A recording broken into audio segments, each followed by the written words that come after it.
இரவு வணக்கம். ஒரு சின்ன இன்சிடெண்ட் நடந்துக்கிட்டு மக்களே.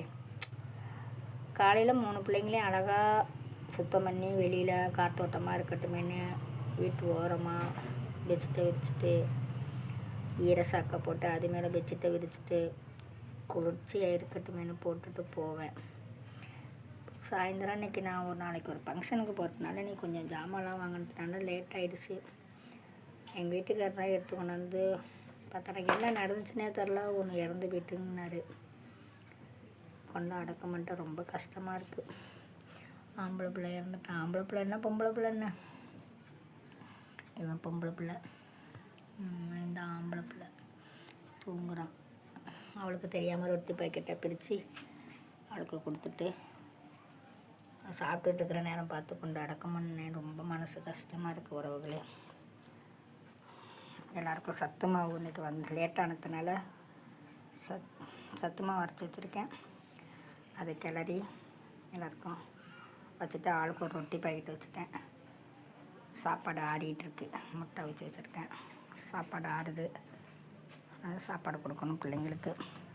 பாக்கெட்லாம் வெளியில் இருக்காங்க. இதில் நான் சாப்பாடு போடுறது தெரிஞ்சு வெளியில் ஒரு கோம்ப நாயின்னு சொல்ல மாட்டேன் நான், அந்த பிள்ளைய கொண்டாந்து விட்டுட்டு போயிருக்காங்க.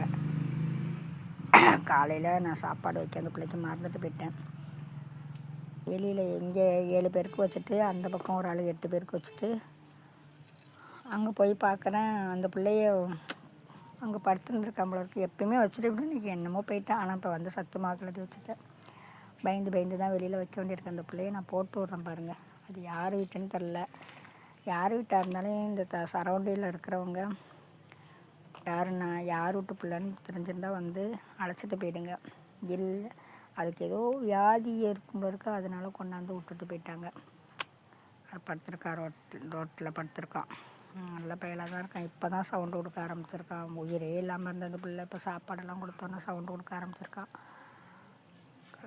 பிள்ளைங்களுக்கு சாப்பாடெல்லாம் ஆறுது. அதுக்காக வெயிட் பண்ணிகிட்ருக்கேன். சாப்பாடு கொடுக்கணும். ஓகே, சாப்பாட்டு ஓரத்துலேயே ஒரு ஆள் படுத்து எனக்கு பசி தாங்க முடியாமல். சரி, ஓகே, உறவுக்கு பிள்ளைங்களுக்கு சாப்பாடு கொடுக்குறேன்.